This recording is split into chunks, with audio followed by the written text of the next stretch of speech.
Pronto, pessoal, gravando e começando aqui o nosso quinto encontro de formação, da formação continuada em Educação do Campo, ação essa promovida aí pela Escola Estadual Rural Taylor Egídio de Jabaquara, qual deixo um grande abraço aí para toda a equipe, na pessoa do diretor Brito, na pessoa da professora Vilmaci, que está aí sempre colaborando com nossos trabalhos de formação, um grande abraço aí, e com as escolas parceiras, Colégio Estadual José Américo Araújo, no município de Itaité, Chapada Diamantina.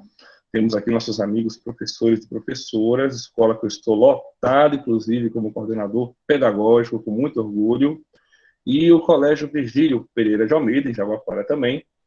Mandando um abraço ao professor Antônio Genival, popular Geninho, no município de Jaguapara, que fez questão também de fazer parte dessa ação, tá bom? Peço a todos e todas, por favor, que desliguem as câmeras, desliguem os microfones, para que a conectividade fique mais suave, a gente possa fluir os diálogos aí sobre o tema de hoje, que é o projeto político pedagógico para a educação do campo. Mandando um abraço aí para Daniela, vice-diretora da ERT, que está aqui presente também, ok? Vamos lá, Dani, vamos lá, pessoal, começando aqui o nosso trabalho.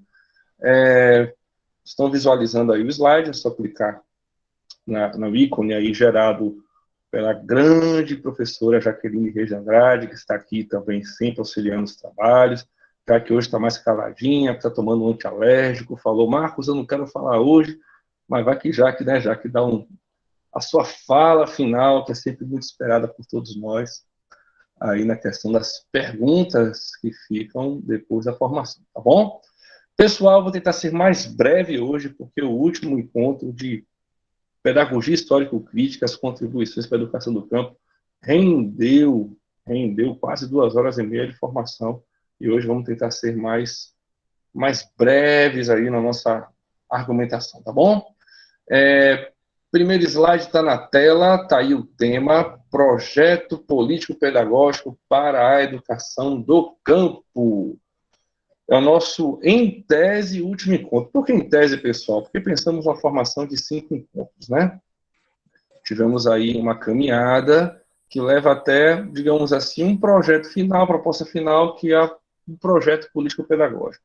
Mas o grupo do WhatsApp vai continuar presente e nós podemos, inclusive, propor outros diálogos, etc. Mas, nesse ciclo de 5 encontros, haverá certificação. E, como eu falei antes aqui do processo que está gravando, nós vamos fazer agora o filtro das listas de frequência e ver direitinho como é que vai ser essa certificação, gravando, lembrando que vamos precisar de um tempo para isso, tá bom, pessoal? Amanhã, cadê o certificado? Calma, que tudo é ao vivo e com sérias restrições sanitárias, então a gente vai fazer devagarzinho, mas tenho certeza que com muito empenho para a gente fechar esse ciclo com a satisfação necessária, né? Entrou aí Anne também, do Virgílio Pereira de Almeida, seja bem-vinda. Pessoal, tema 5, como eu já falei, projeto político-pedagógico. É um tema meio batido, né? Porque muito tempo a gente discute isso, então vou tentar trazer elementos novos aí para enriquecer. Anne, você conseguiu hoje. Para tentar enriquecer aqui o diálogo, tá bom?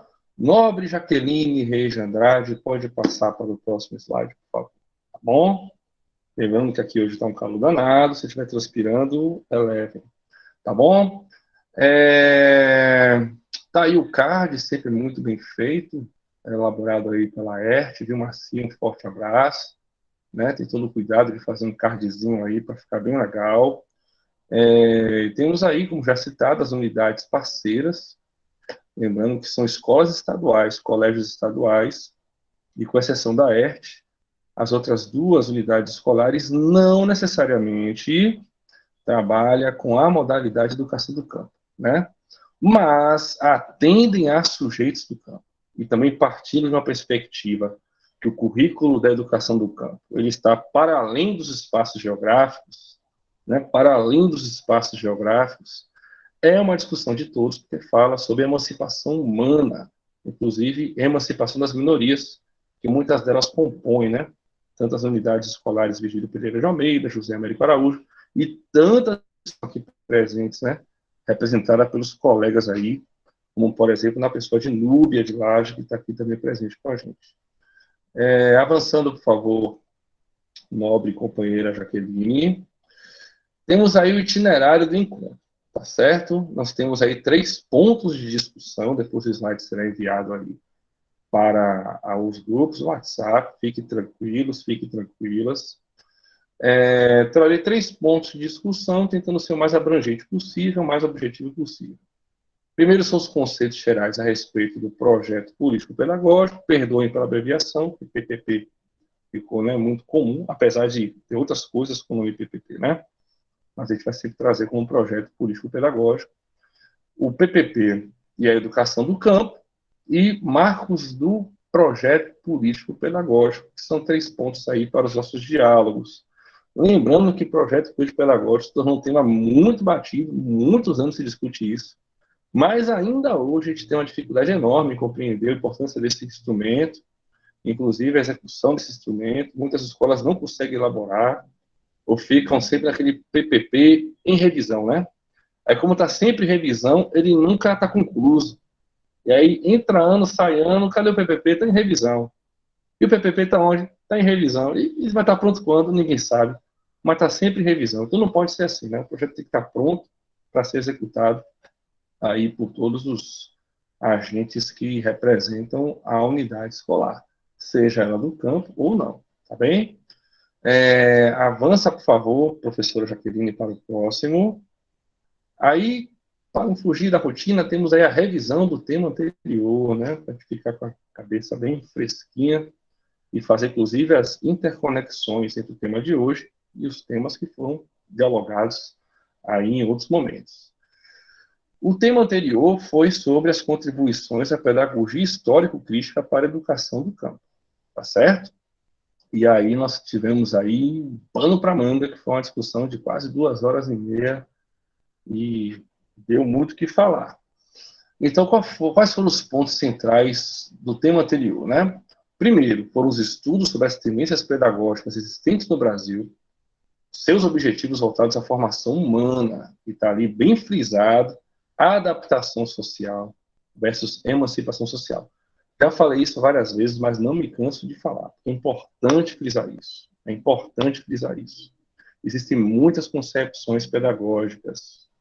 Todas elas versam, inclusive, em favor da democracia, em favor da emancipação, em favor do conhecimento crítico, né? Viram até bordões, né? Em favor do conhecimento crítico. Só que para isso acontecer é necessário método. Método e fundamentação epistemológica, né? Que leva a analisar categorias de análise no interior de cada tendência pedagógica. Então, a pedagogia histórico-crítica tem um estudo muito interessante sobre isso e classifica aí as concepções pedagógicas em 3 grandes grupos, sendo que as concepções hegemônicas ficam aí na classificação como as tendências liberais. 3 grandes grupos compõem as tendências liberais, que é a pedagogia tradicional, a pedagogia voltada à escola nova e a pedagogia tecnicista. Que muitos falam assim, mas a tradicional não existe mais, professor. Mentira, existe e está presente na escola, né? Tanto nas ações escolares como na nossa prática, muito viva ainda. E a escola nova e a pedagogia tecnicista se desdobraram em novas concepções pedagógicas, inclusive identificadas aí pelo professor Nilton Duarte, que é um grande colaborador da pedagogia histórico-crítica, como pedagogia por competências, como o construtivismo, que hoje já se fala em neoconstrutivismo. Na formação de professores já adentra aí as teorias de professor reflexivo, inclusive tem sido utilizado muito mesmo nas formações, principalmente as formações mediadas por bancos, como Itaú Social, Fundação Lehman, que está aí tomando conta do MEC, está gravado, Vilmar, cuidado com sua fala, mas é a verdade, né? É evidente aí, qualquer ação do MEC, até do Conselho Nacional de Educação, a Fundação Lehman por trás. A gente precisa entender o que está acontecendo e qual a concepção teórica por trás disso. E aí a pedagogia histórico-crítica classifica como pedagogias voltadas à adaptação social, adaptação do mercado, etc., né?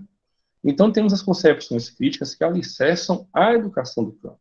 Isso aí, o trabalho da pedagogia histórico-crítica foi brilhante nesse sentido, né? Identificar, por exemplo, pedagogia liberal, a libertária, a pedagogia histórico-crítica, a pedagogia socialista, que na sua base tem como essência um trabalho voltado a emancipar os sujeitos, seja pelo conhecimento científico, como a pedagogia histórico-crítica faz, né, fala e defende, como com a socialização dos saberes, como, por exemplo, a pedagogia libertadora trabalha, né, a conscientização a partir da construção de saberes coletivos. Então, são pedagogias diferentes.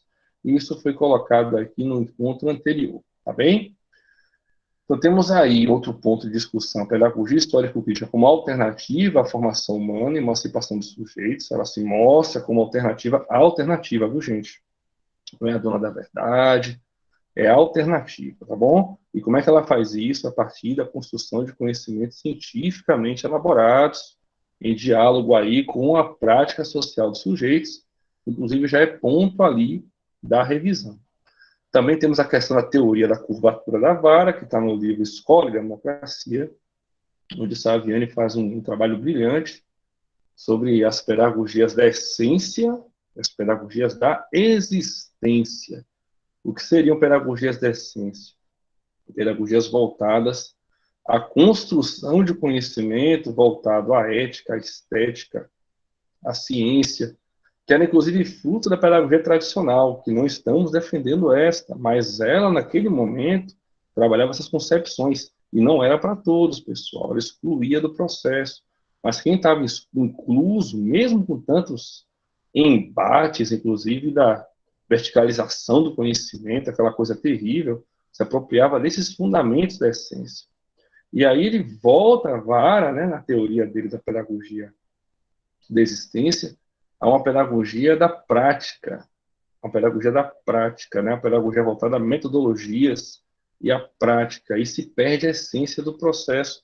E aí ele faz a crítica às novas pedagogias, né, que tem assegurado a prática, tem assegurado o saber da existência, mas não tem assegurado o saber da essência, né? E aí perdemos com isso um grande arcabouço de conhecimento voltado à emancipação humana, tudo lá no livro Escola e Democracia. Já falei aí do quarto item, né, que é a formação humana a partir dos conhecimentos cientificamente elaborados pela humanidade, né? Estão elaborados ali no marco, está errado, está sistematizados pela humanidade, né? Que é a ciência, em diálogo com a prática social, que é aquele saber imediato do senso comum que os sujeitos trazem, né?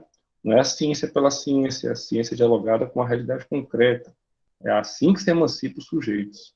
Ciência pela ciência e pedagogia tradicional. Realidade pela realidade é a escola nova, que só trabalha a pedagogia da existência. Então, deveria fazer um trabalho aí voltado a compreender a realidade a partir daquilo que nós temos de mais elaborado, que é o conhecimento científico. Que aqui naquele conhecimento científico erudito, só alguns têm acesso. Não, todos nós temos capacidade de conhecer ciência, produzir ciência, e de fazer com que a ciência sirva a nossa compreensão da realidade, resolução de problemas. O problema é que essa ciência fica restrita a poucos, e na educação do campo, ela deveria estar a serviço da educação do campo ou da escola pública, ok? Professor, professora precisa trabalhar a ciência na escola, dialogado com a prática social do estudante. Temos aí a psicologia histórico-cultural, grande Vygotsky que aí aparecendo na pedagogia histórico-crítica, como estudo sobre o desenvolvimento do psiquismo humano, como é que o homem e a mulher aprendem a pensar, né? É por osmose, sai da cabeça do nada? Não, aprende através de conhecimentos, através da cultura. Isso é um estudo muito bacana do Vygotsky. E, por fim, né, a educação escolar como fonte de signos, que é cultura capaz de emancipar os sujeitos por meio da construção do pensamento abstrato, que seria aí o nível mais alto de pensamento. Começamos com o pensamento sincrético, aquele pensamento infantil, depois o pensamento complexo, com o pensamento do senso comum, inclusive de mora os preconceitos, inclusive de mora aquele pensamento da realidade imediata, pronta e acabada, e deveríamos, né, evoluir para o pensamento abstrato, que é aquele que olha para além, usando até uma fala aqui de Saviani, né, para além da face iluminada da Lua, né? A gente teria que enxergar o que está na face oculta da Lua, ou seja, nas entrelinhas do processo existe uma realidade não revelada, e aí o pensamento abstrato ele é capaz de chegar até ela. E aí com os signos, né, que explicamos no último encontro, é aquele conhecimento dotado de significado que é introjetado no nosso psiquismo e a gente aprende, né? Aprendemos por signos. E a escola, ela deve ser carregada de signos, e signos complexos, né? Aquele pensamento rasteiro, pensamento do senso comum, evolui nosso psiquismo até o pensamento complexo. Mas o pensamento abstrato, para ser evoluído, tem que ser um conhecimento muito mais evoluído, né? E qualquer criança, adulto, adolescente é capaz de aprender conforme os estudos de Vygotsky, ok? Então, são as colaborações da pedagogia histórico-crítica para a educação do campo, que tem que ser revelada aí o que há por trás dos fenômenos imediatos, né? E nós temos um problema enorme em conseguir fazer isso, enorme. A maioria das pessoas operam no senso comum e cai em fake news, e acredita em terra plana, né? E é uma série de coisas complicadíssimas que estamos passando hoje. Professora Jaqueline, pode avançar, por favor. Tá bom? E aí vamos entrar no nosso tema com o primeiro ponto, que são conceitos gerais a respeito do projeto político-pedagógico. Não vou ensinar nisso ao vigário, creio que a maioria aqui já teve estudos sobre isso, mas é muito importante fazer algumas revisões e apresentar alguns elementos novos, ok? Vamos lá, Jaque, por favor, fique à vontade em avançar.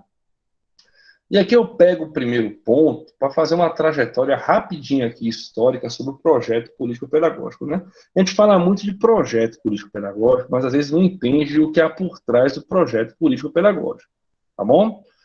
Tem uma autora muito bacana, recomendo a leitura dela, inclusive, Lúcia Camini. Lúcia Camini tem uns textos muito interessantes sobre gestão escolar, sobre marcos normativos, sobre constituição escolar, e ela tem alguns trabalhos muito interessantes, inclusive, sobre gestão democrática e sobre projeto político-pedagógico. E aí, trazendo alguns elementos dos estudos de Lúcia Camini, nós temos aí uma trajetória histórica ainda que breve, mas para entender que esse processo se construiu, né? E essa construção é muito importante compreender, até para que a gente possa dar importância ao que é o projeto político-pedagógico. Nós temos aí, historicamente, como todos sabem, um histórico muito grande da pedagogia tradicional, da escola tradicional em nosso país. E a escola tradicional nada mais é do que o reflexo de uma sociedade da época, né? O reflexo de uma sociedade da época. Nas sociedades de décadas atrás, havia uma preocupação, digamos assim, com a rigidez dos processos institucionais, né? A rigidez dos processos institucionais, tanto a família como a religião, como os processos de trabalho, os processos administrativos, eram bastante rígidos, existia toda uma violência simbólica por trás, inclusive, né? Eram projetos e processos patriarcais, eram processos aí voltados a atender a uma única classe hegemônica. Até hoje tem ranços muito fortes sobre isso, mas no passado isso era uma coisa muito escancarada, e tivemos o ápice, inclusive, com o processo de ditadura militar no Brasil, onde, de fato, nem direito à vez e à voz nós tínhamos. Só podíamos falar aquilo que era conveniente ao governo ditatorial. Se fosse algo que saísse daquele núcleo de pensamento, já éramos rotulados como subversivos, né?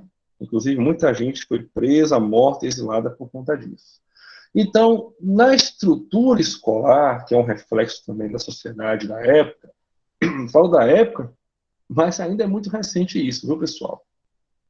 Nós temos aí, como tradição, digamos assim, histórica na escola, uma estrutura hiperverticalizada de gestão escolar, tá? Eu tenho uns cabelinhos brancos aqui, mas não sou tão velho assim não, viu, gente? Mas eu peguei uma época que a sala da diretora e a sala do diretor era meio que uma visão assim sinistra de um lugar terrível, onde aquela pessoa, o diretor e diretora, mandava e desmandava em tudo. Era uma porta fechada. Se alguém falasse assim, vai falar com o diretor escolar, você já é tremendo, porque essa rigidez colocava o diretor e a diretora escolar e um processo hierárquico tão grande que a voz e a vez deles era a lei e acabou, né? Era uma estrutura hiper rígida. Diretor escolar mandava e desmandava em todos os processos da escola. Então, essa estrutura verticalizada foi uma marca registrada aí nas escolas públicas e privadas do Brasil. Fala até baixo, tem diretor e diretora que até hoje é assim, viu? Tem escola que até hoje mantém essa estrutura. Inclusive, na rede estadual de ensino, tem, sim. Esse processo de verticalização criou muitos ranços, inclusive, na educação pública brasileira. Inclusive na questão da produção do saber, com a questão dos currículos em ação. O que são currículos em ação? São currículos prontos para serem apenas executados, não havia diálogo com o currículo.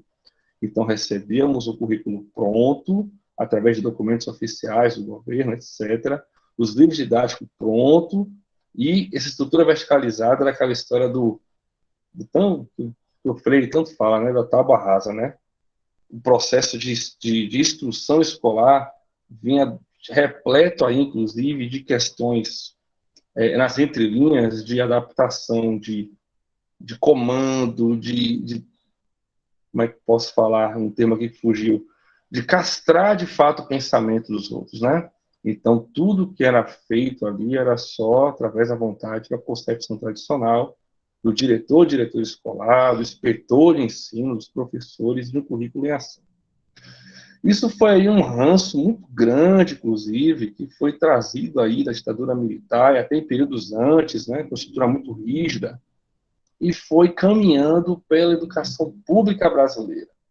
E aí, no decorrer dessa trajetória histórica, tivemos um processo aí, em meados dos anos 80, da reabertura política do Brasil. O que foi isso? Quem já estudou história, foi interessado, sabe que houve todo um movimento aí, no final da ditadura militar, para acabar com o regime militar e começar o processo de eleições diretas. Foi marco, aí, inclusive, de um desgaste do processo de ditadura que tinha mais de 20 anos. Políticos aí encamparam uma luta, não só políticos como intelectuais, como artistas, enfim, população em geral, para poder fazer um processo de redemocratização do Brasil, né? E com a reabertura política, tivemos aí grandes movimentos de vanguarda pela democracia. Entre elas, temos a Constituição Federal, aí no finalzinho dos anos 80. Inclusive, notem, viu? A Constituição brasileira é respeitadíssima internacionalmente. O problema é que no Brasil nem tudo que está no papel sai do papel, né? Mas a Constituição é muito bem feita.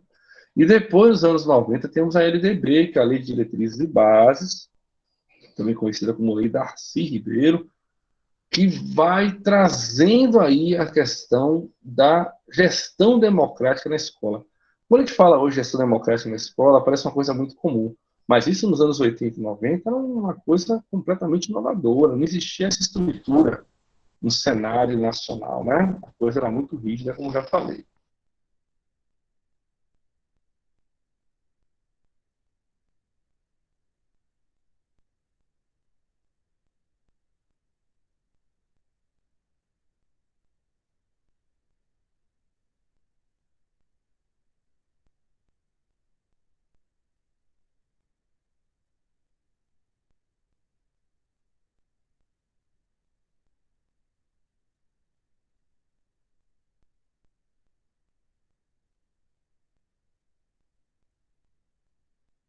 Um trabalho na escola, que saco. Quando, na verdade, travou, gente, ou voltou, tá voltando, pronto, estava travado, desculpa, aqui a internet está oscilando. Então, como eu estava falando, muitos de nós, inclusive, por não compreender esse processo histórico de redemocratização, quando se depara com um projeto político-pedagógico, a gente pensa assim, que fardo, temos que fazer um projeto político-pedagógico, né? Temos que fazer um projeto político-pedagógico. Então, assim, na verdade, o projeto político-pedagógico é uma conquista do povo brasileiro, uma conquista dos estudantes, dos professores, e jamais deveria ser encarado como uma questão de mais um trabalho, de um fardo, meu Deus do céu. É uma conquista que a escola pública e privada tem, a gente precisa fazer disso algo que inclusive sirva de vanguarda mesmo de gestão, porque do contrário a gente pode voltar inclusive aos ritos da rigidez do passado, né? Pessoal, espero que a conexão esteja bem, estou vendo algumas pessoas colocando que está travando, mas vamos seguir no barco aqui, tá bom? Agora está ok, vamos seguindo. Então, o projeto político-pedagógico vem nos ventos da redemocratização nacional, tá? Chega à escola, talvez não com a formação necessária, com a compreensão necessária, com a mobilização necessária, mas ainda assim, chega à escola com um documento de grande importância para a elaboração de um projeto de educação, inclusive com a participação de todos, que é algo completamente inovador. Só que no Brasil, nós temos uma tradição muito forte ainda da pouca participação popular. E aí o projeto pedagógico, infelizmente, ainda vem no documento que ele é muito utilizado de maneira equivocada, ou ele é pro forma, ou ele sequer é utilizado. Tá bom? Por conta dessa tradição histórica, né, da verticalização do poder. E aí nós temos a estrutura rígida, com a possibilidade de abertura política, né, e vem com a LDB, esses ventos da abertura, da gestão democrática, nós temos aí os marcos legais da educação do campo, que é o Estado legitimando a educação do campo e o projeto político-pedagógico como possibilidade de construção da escola do campo, que esse é o processo principal do nosso diálogo de hoje. Se nós temos um projeto capaz de pensar a escola, por que não esse projeto pensar a escola do campo? Compreende? Essa é a grande intenção de se pensar um projeto político-pedagógico para a educação do campo, ok? Então, nessa linha histórica, saímos da rigidez do processo estatorial, para a redemocratização da educação e dos processos eleitorais, inclusive no Brasil, no final dos anos 80, e no ano 2000 temos aí as leis de equidade social, que foi dialogada no primeiro e no segundo encontro, que dá abertura aí à possibilidade de construção de um currículo de uma escola voltada à educação do campo. Ok? Passa aí, por favor, professora Jaque, para o próximo slide. Tá bom? Aí eu trouxe uma imagem, só para a gente... às vezes a gente esquece, né? É importante lembrar. E como as coisas se interligam, né? O pensamento que eu estava falando anterior, no ponto do pedagogia histórico-crítica, o pensamento complexo, ele é incapaz de abstrair. E se ele não abstrai, a gente só enxerga o que é imediato. Então, muitas pessoas acham que liberdade, que democracia, é uma coisa que caiu do céu e que a gente vai viver isso para sempre. Não, gente. Liberdade e democracia é uma conquista de lutas históricas. Se começarmos a pensar de forma contrária, achando que a qualquer momento sempre vai ter democracia e liberdade, a gente pode perder esse processo e voltar a processos ditatoriais muito complicados, como muitos países passam ainda hoje. Então, eu trouxe essa imagem aí para ilustrar que pessoas foram à rua, às ruas para pedir eleições, né? Contra o arroxo e o desemprego, era um outro país. E essas pessoas que no passado lutaram por abertura política, que inclusive desdobra-se numa escola que temos hoje, né? Com a possibilidade de construir um projeto de educação feita pelos agentes da escola, essas pessoas são importantíssimas nesse processo. E muitas vezes hoje, por não operarmos o pensamento abstrato, operarmos o pensamento do senso comum, ainda rotulamos essas pessoas como criminosas, né? Como bandidos, como muitos sujeitos do campo até hoje são rotulados como bandidos porque estão lutando por seus direitos. Então é importante frisar isso, concordem ou não, o pensamento abstrato deve levar a outros tipos de pensamento, ok? Então trago aqui com muita tranquilidade, ó, a Jaqueline passou aqui atrás, gente, já que apareceu, com muita tranquilidade aí a questão das imagens que ilustram que houve lutas históricas nesse país, que inclusive legitimaram o projeto político-pedagógico e a educação do campo, tá bom? Já que apareceu aqui, já que agora vai aparecer passando o slide, por favor, já que pode passar o slide, já que está ali tendo uma briga séria com um negócio de mosquito ali, misericórdia. Temos aqui um mapa conceitual. Esse mapa aí não é meu, eu peguei emprestado do professor José Luiz Libânio, ok? O Libânio que elaborou esse mapa, eu peguei de empréstimo. E aí esse mapa conceitual traz aí o projeto político-pedagógico ao centro ele traz elementos muito interessantes, né? O tipo de cidadania que queremos construir, né? A concepção de ser humano, de sociedade que pretendemos construir a partir da escola.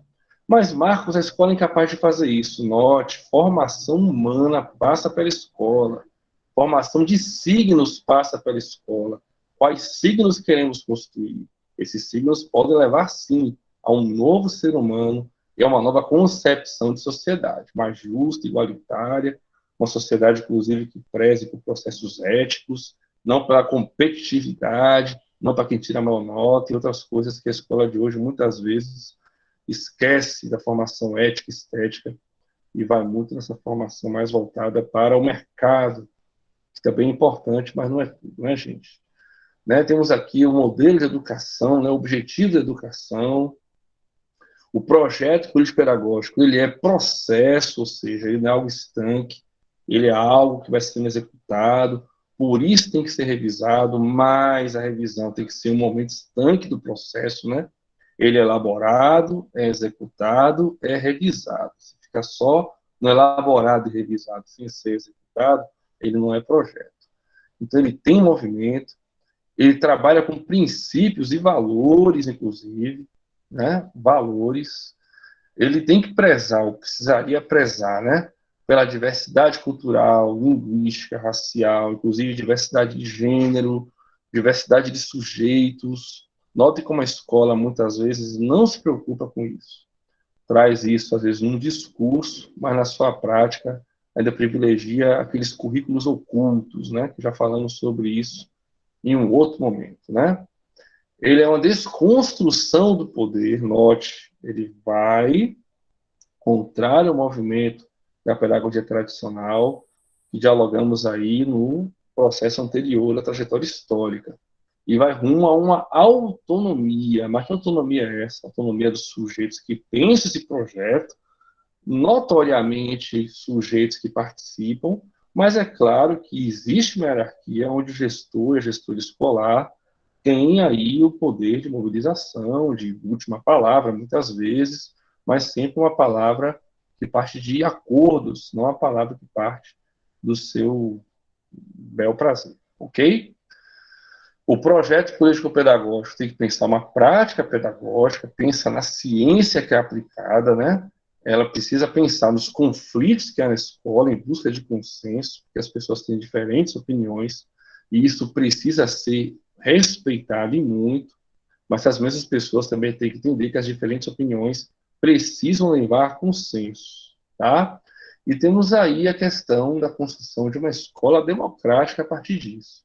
Tudo isso aí são elementos gerais do projeto político-pedagógico e eles precisam dialogar com a questão da educação do campo, ok? E tudo isso leva ao que há de mais interessante na escola, que é a inclusão dos sujeitos que precisam dela. Uma coisa interessante, né? A escola é uma instituição que ela tem como objetivo formar seres humanos, formação intelectual dos seres humanos. Esse é o objetivo da escola. Ela perdeu muito essa característica, voltou-se aí a coisas outras que não é mais a formação humana. É para nota, para o Enem, para o IDEB, para distribuir leite. Em algumas escolas acontece isso, né? É para ser mantenedora aí do status quo da sociedade. Então, na verdade, a escola precisa ser voltada para a formação humana.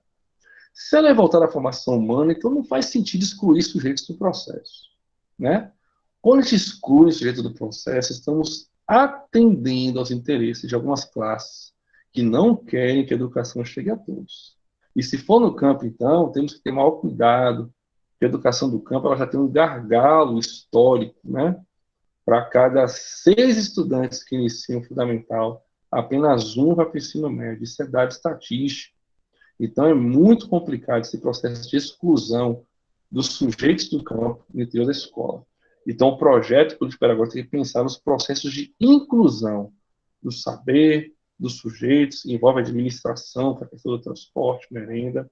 É um projeto voltado à formação humana, não só um projeto de formação da escola, ok?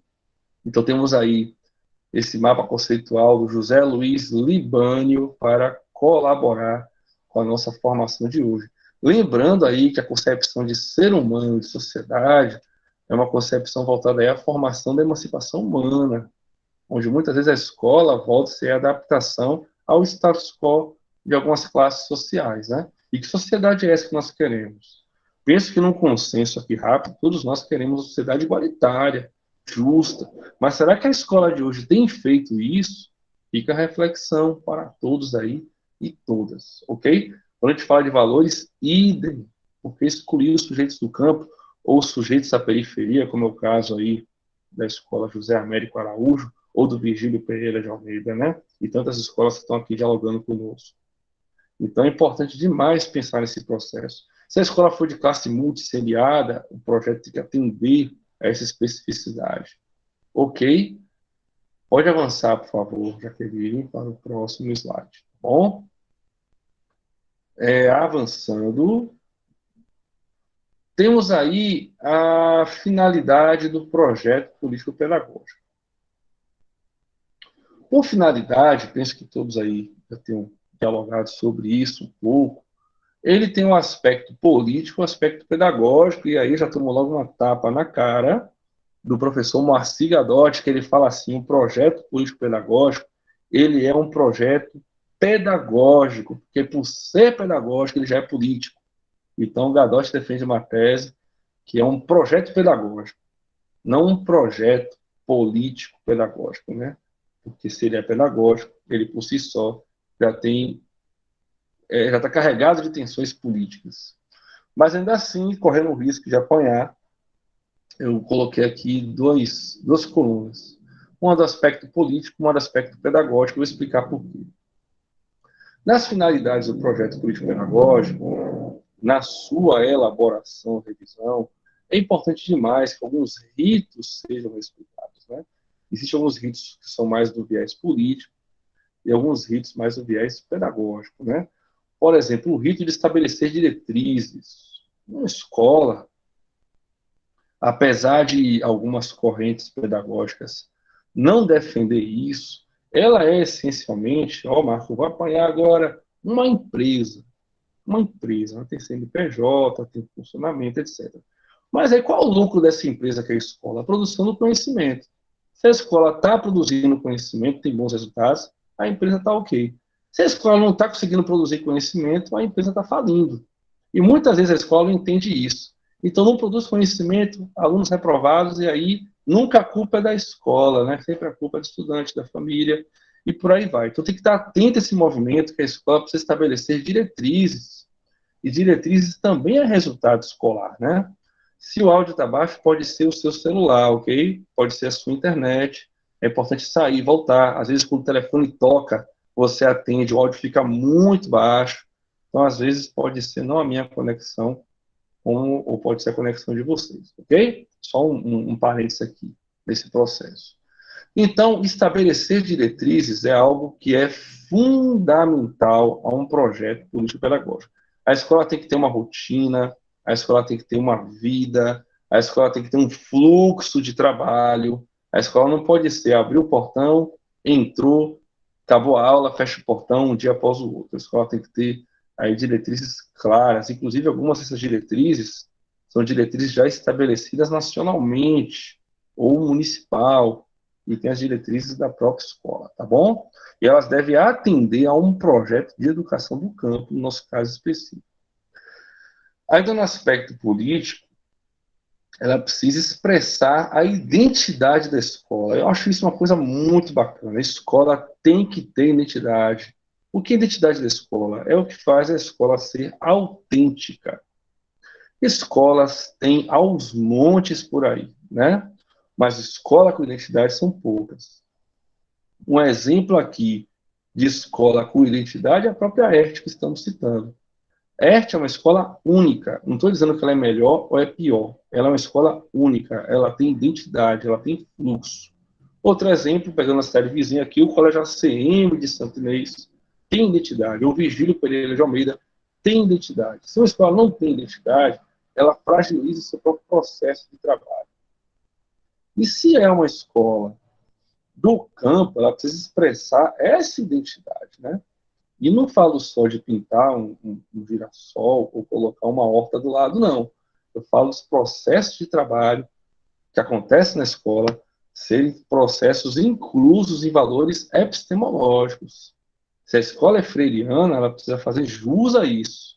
Se a escola é da pedagogia socialista, por exemplo, tem que fazer jus a isso. Não basta só você pintar o muro, ou sei lá, ou colocar o nome Educação do Campo na parede. Não é isso. Isso é um caminho, mas para construir a identidade da escola, os processos, as diretrizes, têm que estar alinhada com o projeto de educação do campo. Ok? Outra coisa muito importante é definir objetivos da escola. Muitas escolas, elas não têm objetivo. E se ela não tem objetivo, fica difícil você conseguir construir resultados positivos, né? O objetivo da escola do campo é trabalhar no viés da emancipação humana. Como vamos fazer isso? Como vamos criar parâmetros para isso?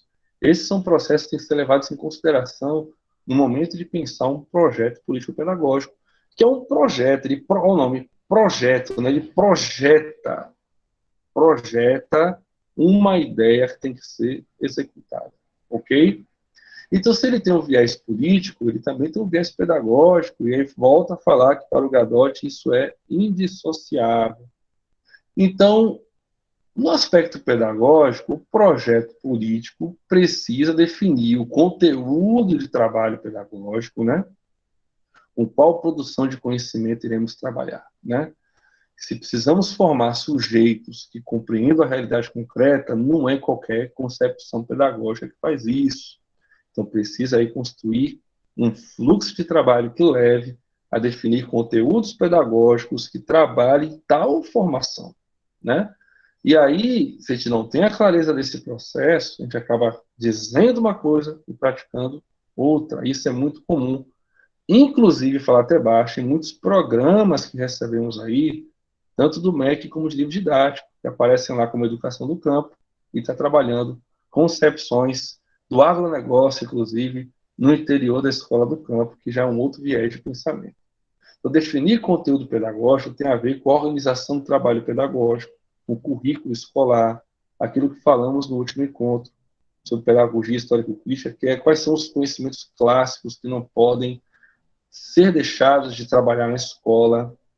Esse é o processo aí que tem que ser pensado num projeto político-pedagógico, no aspecto de definir o conteúdo a ser trabalhado. Não é qualquer um conteúdo, né?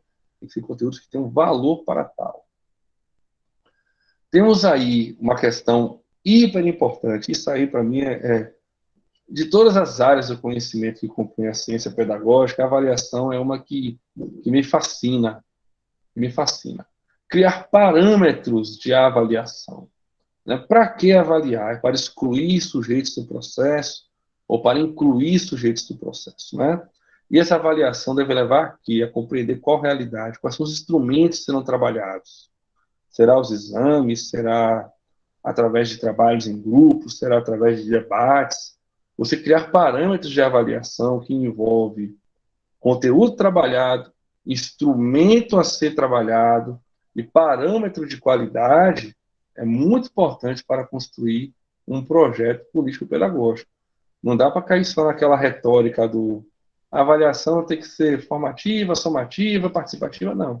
Tem que superar essa retórica da avaliação, né, que a gente tanto fala, e criar de fato os parâmetros que possam ser avaliáveis e que pode ser tomada aí uma retomada de trabalho, de fato, para que inclua o sujeito no processo, que o sujeito possa aprender.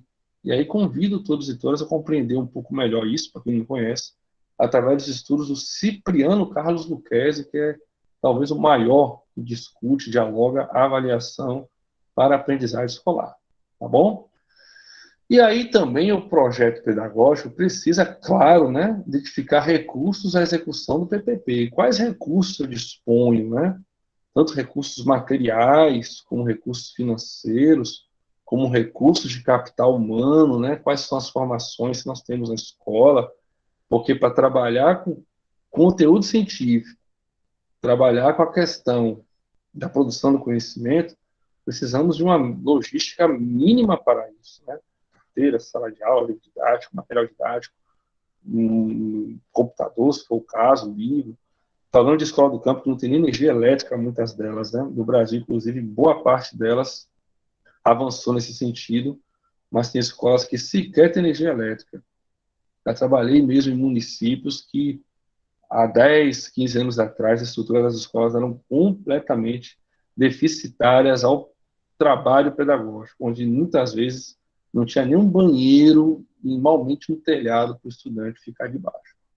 Mas mesmo assim acontecia trabalho pedagógico e outro, de qualidade, mas ainda assim a gente reconhece que é muito difícil. Então, ter esses pontos políticos, né, que é diretrizes, identidade, objetivos, e esses parâmetros também pedagógicos, que é definir conteúdo a ser trabalhado, criar parâmetros de avaliação, identificar recursos, execução do PPP, lembrando que recurso vem através do PDDE, vem através dos 25%, ó, 25% que o município tem que repassar, vem através aí de um pacote de impostos que é revertido à escola pública. É importante, inclusive, compreender isso para poder ter aí, inclusive, poder de argumentar onde é que está o recurso da escola, né? Lembrando que o aluno do campo recebe mais, tá bom? Recebe 1.1, 1.0. Se eu estiver errado, me corrija aqui no chat, viu, gente? Por favor. Eu posso ter me passado nesse sentido, mas até onde eu sei, recebe mais do que o aluno que está na zona urbana, ok? Recebe mais porque o MEC já entende que ele tem que ter um recurso a mais pela questão da estrutura e logística. Note como o MEC é pouco, mas é mais. Já diferencia o valor aluno-ano para a educação do campo, ok? Financiamento é uma categoria importantíssima. Eu vou te falar muito de estudo, de pesquisa, de conteúdo didático, de metodologia, mas tem uma categoria que eu acho muito interessante no trabalho pedagógico, que é a categoria financiamento. Com financiamento as coisas vão. Sem é mais difícil. Ok? Pode passar, por favor, professora Jaqueline, para o próximo slide. Então, Jaqueline hoje está meio assim, está com alergia. Mandando um beijão para a Jaqueline. Passou no Fejac. Pronto. Temos agora aí, pode passar já para o próximo slide, por favor. Tá? E aí temos o projeto político-pedagógico e educação do campo. Até então eu falei de aspectos gerais, eu trazia ali nas entrelinhas a educação do campo, mas são aspectos que valem para a escola do campo, como urbana, enfim, né, do projeto político-pedagógico. E aí temos agora um recorte mais profundo, que é a questão mesmo da educação do campo. Passa aí, por favor, Jaque. Um beijão, Jaqueline Reis Andrade. Vamos lá, construindo um projeto político-pedagógico nas escolas do campo. Isso é, inclusive, a Roseli Caldart tem um trabalho muito interessante sobre isso. Tem até um texto que ficou aí no grupo do WhatsApp, que eu enviei durante a semana. Precisa considerar, isso aí eu, Marco, já sei disso, mas às vezes a gente precisa revisar isso mesmo para nunca perder de vista, né? Primeiro ponto é um diagnóstico da realidade escolar. Ah, mas o diagnóstico é enorme, tem um monte de coisa, muito elemento. O diagnóstico tem que ser algo sucinto, que expresse a realidade, que seja capaz, inclusive, de revelar essa realidade. Mas é para quê, Marcos? Para a partir daí adaptar os sujeitos? Não, para a partir daí construir um projeto de educação capaz de emancipar essa realidade. Essa é a diferença do projeto da educação do campo. Um projeto de educação rural visa que a realidade seja a mesma adaptada, né? Porque o interesse é outro, não de emancipar sujeitos. Mas a educação do campo precisa revelar essa realidade para poder propor trabalhos que emancipem essa realidade. E o que é emancipar, Marcos? Compreender a realidade concreta por parte de estudantes para propor ações de mudança, transformação social. Tá bem? Esse diagnóstico envolve desde aspectos de resultado escolar, aspectos socioeconômicos, aspectos geográficos, aspectos, inclusive, de produção, de identidade aí dos sujeitos, e de que forma essa escola, né, pode compreender isso e colaborar para a superação desses problemas revelados pela realidade, ok? Desculpe. Temos aí também outra consideração, como já falei, os aspectos administrativos e financeiros, né? O que a escola dispõe para fazer o trabalho pedagógico? quantas salas de aula, quantas carteiras, qual recurso didático, se há computadores ou não, se há projetores ou não, se há recurso previsto para tal aquisição ou não, o que precisa ser construído com esse recurso, o que precisa ser investido nesse recurso. É engraçado que a gente fala de recurso financeiro, é uma coisa muito interessante. Uma vez eu participei de um encontro do FNDE em Salvador, e esse encontro, o técnico do FNDE, né, veio de Brasília, chegou a uma constatação muito interessante. Ele falando que boa parte do recurso que vinha para a escola, mas boa parte mesmo, não lembro o dado exato agora, mas era coisa de 90%, por aí, não era utilizado para a aprendizagem do estudante. Era utilizado para coisas outras, desde limpeza, capina, construção de muro, troca de porta, que são coisas importantes, é claro, estrutura física da escola. Mas ele falava assim, o dinheiro é para possibilitar a melhoria da aprendizagem. Então, cadê investimento nisso, né? Cadê investimento nisso? No recurso paradidático, em recursos que possam, de fato, potencializar o trabalho do professor. Então, construir um projeto de educação do campo precisa pensar em como investir esse recurso financeiro na potencialização desse processo, ok? É muito importante que seja levado em consideração. Se for escola pública convencional como é do campo, idem, de que forma o recurso pode ser utilizado para a melhoria da aprendizagem escolar. Vou falar até baixo aqui, já trabalhei numa escola, fala baixo, e quando o seu recurso do PDDE, houve uma reforma enorme na escola, sabe da onde? Da sala dos professores. Nós merecemos, com certeza. A sala foi com ar-condicionado, a sala foi com sofá novo, uma mesa nova, com uma sala muito bacana mesmo, muito bacana, gostei da sala. Mas o recurso não era para isso, era para potencializar a aprendizagem escolar. Eu usei a sala dos professores, gostei muito, estava friozinho, um ar-condicionado legal, mas não é o certo, né? O certo é para usar para outros fins. A gente precisa estar atento a isso. Mandando um abraço aí para os professores e professoras dessa unidade escolar. Os marcos legais, os fundamentos e princípios da educação do campo precisam ser levados em consideração na construção do projeto político-pedagógico. Já falamos sobre isso. Existe marco legal aí muito bem consolidado, de anos, que legitima a modalidade. Os fundamentos e princípios já foram dialogados aí durante o curso, né? Que é trabalhar os aspectos agroecológicos, da escola do trabalho, da identidade camponesa, da questão agrária do Brasil, da formação integral dos sujeitos. Se o projeto não visualiza isso na sua elaboração e execução, é mais difícil construir um projeto de educação do campo. E também é muito importante considerar que esses professores e professoras, coordenador pedagógico, coordenadora, inclusive gestão escolar, precisa ser formado para tal. Então, a escola precisa prever uma formação continuada, que modelo de formação ela vai executar para que isso aconteça. Aí, muitas vezes, nós pensamos assim, mas, Marcos, não vem formação para nós. Não vem formação, em educação do campo é muito difícil, inclusive, são raros os espaços, mas lembrando que nós, coordenadores pedagógicos, a nossa principal atribuição, visto vou apanhar agora aqui da turma, mas é uma verdade, nossa principal atribuição é formar professores. Né? Formar professores. Então, se a escola não recebe a formação, ela pode se planejar para tal, gestão escolar, coordenador pedagógico, professores e professoras, pensar em modelo de formação e executar nos momentos que convém à escola fazer isso. Porque senão os marcos normativos, toda essa discussão sobre o projeto pedagógico fica fragilizada dentro da escola. Formação é instrumentalizar. Inclusive, o Saviani tem um texto muito bacana sobre isso, né? Quem tem medo, né, da instrumentalização escolar? Nós, professores e professoras, temos que ser instrumentalizados para tal. Durante a minha graduação, e olha que eu adoro a minha universidade, que me formei, a UESB, de Jequié, em momento algum foi apresentado a mim o que é um projeto político-pedagógico. Eu fui aprender na prática. Isso é um equívoco na formação inicial. Como já falei, é uma instituição que eu tenho maior apreço a todos os professores e professoras, mas nesse aspecto negligenciou com a minha formação. Então, assim, plano de formação continuada de professores é muito importante para ser levado em consideração na elaboração do projeto político-pedagógico. E aí tem um texto aqui, uma frasezinha que eu peguei emprestado, inclusive, de um material do Paraná. Vou desligar o microfone, nobre colega que está com o microfone aberto, ok? Está aqui com o pseudônimo de Rian Gamer, aposto que é o filho da professora, ok? Muito boa essa.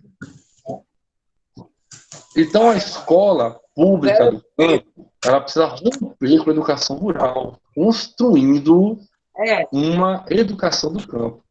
Como é que se constrói a educação do campo? Através de ações. Ela não vem de graça.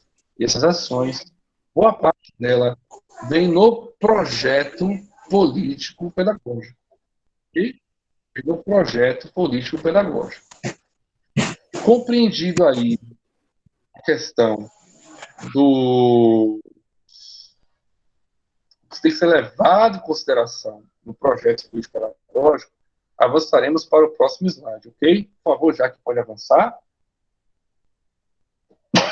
Não é Covid não, gente, relaxa.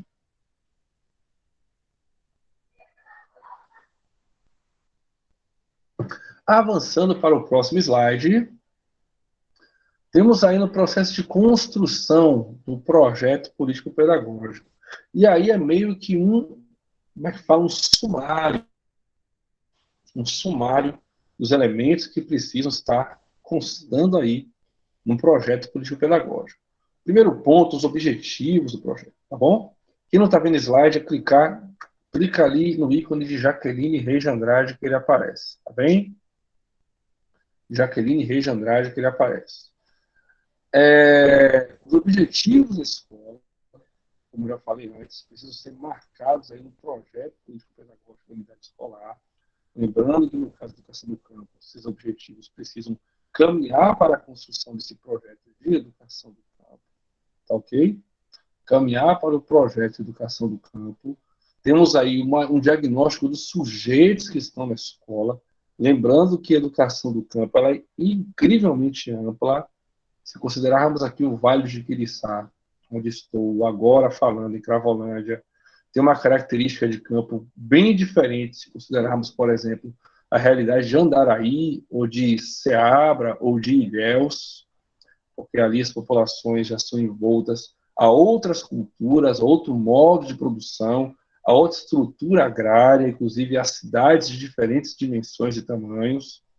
Então, há toda uma caracterização local que o projeto tem que ser levado em consideração isso, porque os documentos macro do MEC não pensam dessa forma, né?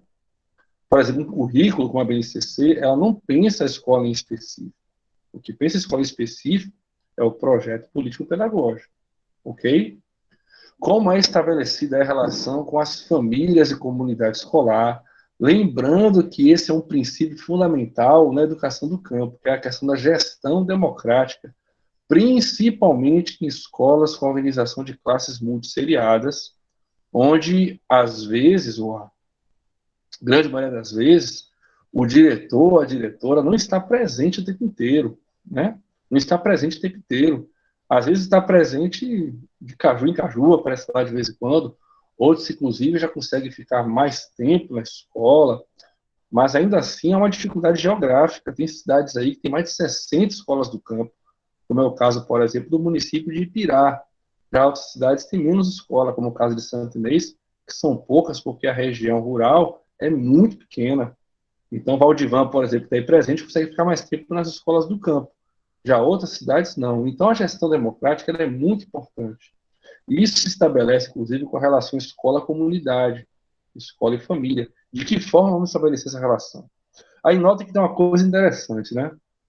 Muitas vezes nós, professores e professoras, temos um discurso que é assim, né? Mas a família não participa. De fato, há uma dificuldade enorme hoje na participação das famílias nos processos de formação dos sujeitos, né, dos filhos e responsáveis, etc. Mas quando a família está na escola, muitas vezes a gente não sabe o que fazer com ela. Não sabe. É aquelas reuniões, né, que só servem, por exemplo, para falar dos boletins de ocorrência dos estudantes. Mãe, vem cá, seu filho não faz isso, não faz isso, não faz isso, aprontou isso, aprontou aquilo. afugenta a família ao invés de convidar a família a participar, né? Outras vezes as reuniões tratam de assuntos que a família simplesmente não tem a compreensão. Vamos falar de projeto político-pedagógico, reúne toda a família ali, né, senta lá no pátio. E aí já acontece, chega na hora e fala assim, vamos falar agora de epistemologia, vamos falar agora de fundamentação epistemológica. Aí a família olha assim, uai, o que é isso? Não compreende. E aí a família fica deslocada do processo. Então a escola tem que saber operar junto à família, de modo a que a família a colaborar com o processo. São excelentes em diagnósticos, por exemplo, né? São excelentes em trazer a concepção de mundo, compreensão de mundo, necessidade formativa, em opinar sobre aspectos da escola, em opinar sobre vários aspectos. Agora, tem questões específicas que a família, infelizmente, dado o grau, inclusive, da complexidade, não vai conseguir operar da forma que se deve. Então, ou trabalhamos muitas vezes com a questão de linguagens rebuscadas, epistemologias, etc., e teóricos, e a família não compreende isso, não estou dizendo que é geral, mas a boa parte das vezes, ou trabalhamos com questões apenas de boletins de ocorrência sobre os estudantes, é aquela história, né? A mãe de fulana está aqui todo dia, por isso que fulana é boa. Aí a mãe de ciclano não está aqui, por isso que ciclano é um mau aluno. Mas às vezes a relação se estabelece com fulano e com fulano, né? Se a mãe de fulana, que é uma aluna, entre aspas, boa, chega lá e só recebe elogios, ela participa sempre. Mas se a mãe de fulano, que só recebe críticas, e a mãe vai lá, ela não vai aparecer mais na escola, dificilmente aparece. E outra coisa também, os horários que as reuniões são feitas para dialogar com as famílias. Muitas vezes não há como ter reunião naquele horário, porque a família simplesmente não pode ir à escola. Já trabalhei no município de Planaltino, inclusive, mandando um abraço forte aí ao coletivo de Planaltino, aqui no Vale de Quiriçá, que muitas escolas faziam reunião, sabe que dia? Aos domingos.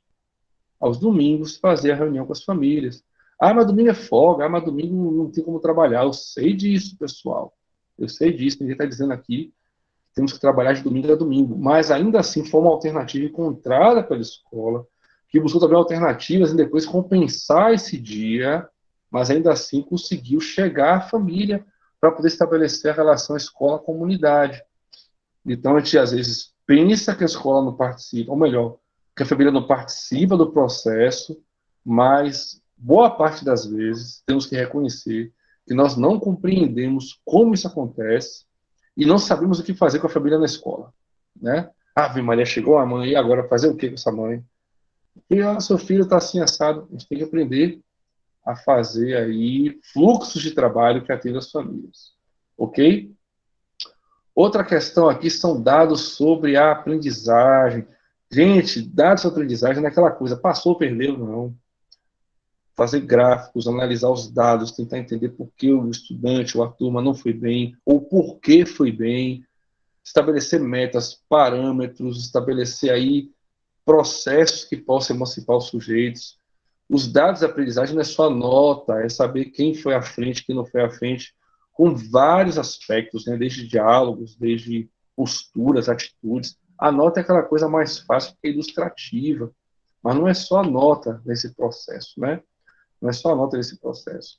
O Lucchesi tem uma fala muito interessante sobre a curva de desempenho que, às vezes, uma sala de aula, ela desenvolve, como o professor ou professora pode fazer essa análise, um diagnóstico para a sua organização do trabalho pedagógico.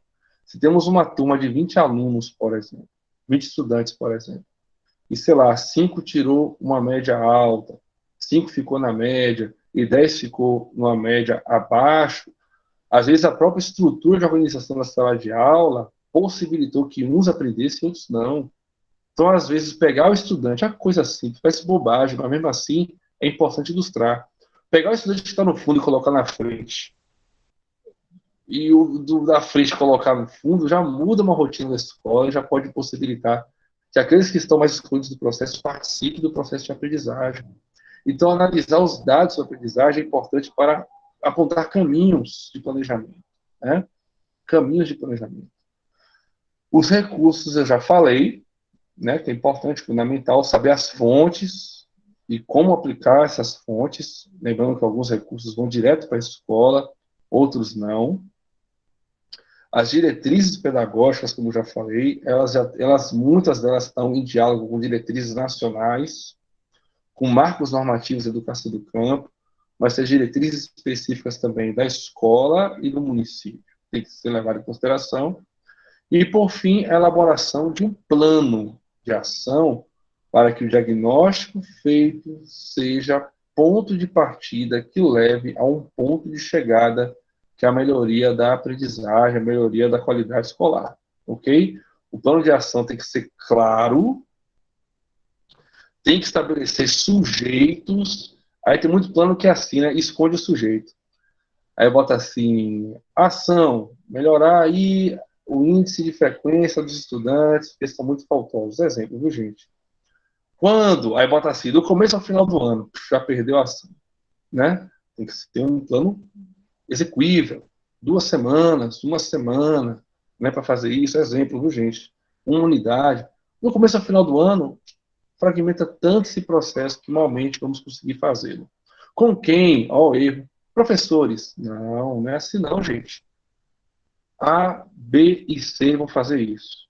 Porque A, B e C tem que dar o retorno sobre tal coisa, né? A, B e C vai contar com uma equipe para tal. Todos os professores aí caem naquela coisa, né? Cruza o braço, outro finge que não viu, e aí ninguém faz a ação acontecer, né? Ou então cai naquele professor polivalente, sempre o mesmo professor faz tudo. A equipe tem que ser uma coisa aí que tem que colaborar um com o outro para fazer um plano de ação.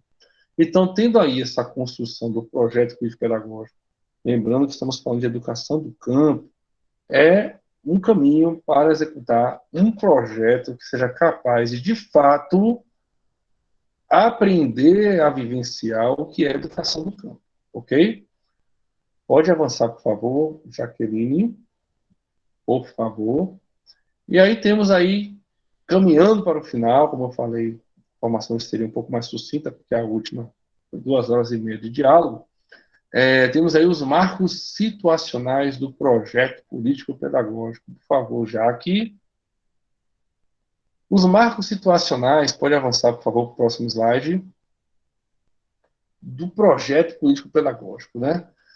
Temos aí os marcos históricos da educação do campo, que tem que ser levado em consideração. Já falamos sobre isso no primeiro encontro, no segundo encontro, principalmente.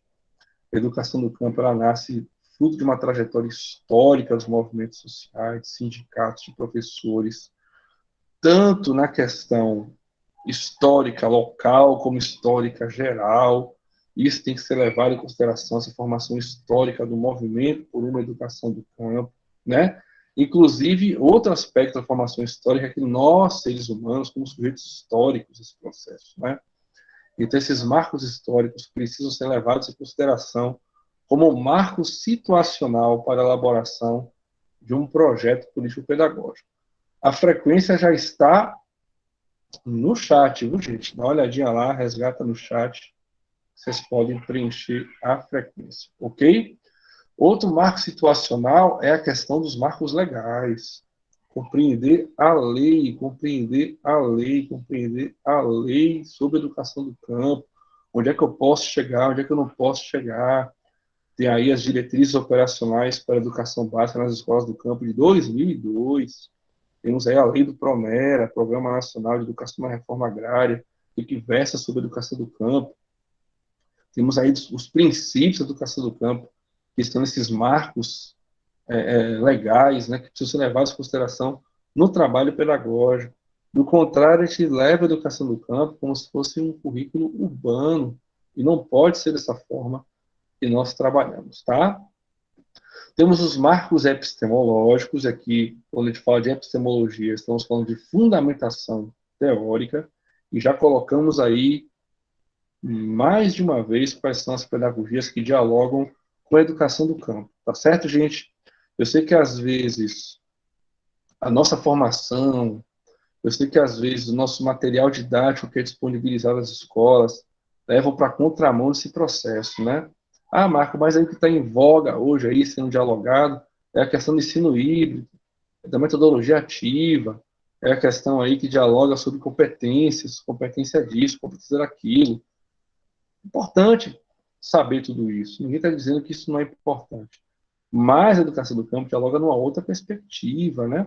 Ninguém está pedindo para abandonar a metodologia ativa, até porque a metodologia ativa é só uma metodologia que precisa de uma fundamentação teórica para tal. O problema todo é que às vezes se esquece disso e trabalha a metodologia como se fosse fundamentação teórica. Isso é um equívoco terrível, terrível que tem sido cometido, inclusive, na educação pública brasileira. Formar por competências, ela tem um objetivo, né, que são matrizes de habilidades e competências voltadas aí para avaliações externas. Mas será que é só isso que temos que trabalhar na escola pública, do campo ou da cidade? Não é assim que funcionam as coisas, né? Mesmo sendo imposto isso a nós, né? Nube aí falando do livro didático, com toda certeza. O livro didático é só um recurso ao professor, mas não é o recurso, né? A gente tem outros recursos. Já trabalhei em escolas, eu não sou melhor que ninguém não, gente, onde eu tive que dispensar o livro didático, porque não havia diálogo entre a turma e o livro didático, e usei recursos outros, né? Então, os marcos epistemológicos precisam criar esse arcabouço de conhecimento capaz de produzir uma educação do campo. Temos o Freire, o Saviani, o Arroyo, o Strack, são vários autores, e tem uma lista gigantesca de textos aí na internet, né? Antigamente tínhamos que ir na biblioteca, no Barça. Vixe, Marco do Barça foi fogo. Hoje está aí o Google, gente, para pesquisar o que for, ok? E temos os marcos operacionais, que é a questão mesmo da organização do trabalho pedagógico no aspecto de como a educação é operacionada na escola. É uma educação voltada a ciclos, a anos, a séries, né? A avaliação ela é usada de modo a classificar, de modo a emancipar, de modo a somar, há ciclos de alfabetização, ou não há ciclos de alfabetização. Como é que está organizado, né? Está dividido aí por turmas, está dividido aí por X professores. Os marcos operacionais é como existe a estrutura e funcionamento da escola, né? Como é que ela está na sua estrutura, no seu funcionamento escolar, ok? E aí, nesses marcos situacionais, né, a unidade escolar precisa respirar o projeto político-pedagógico em todos os aspectos. Eu sei que é fácil falar isso, é difícil executar.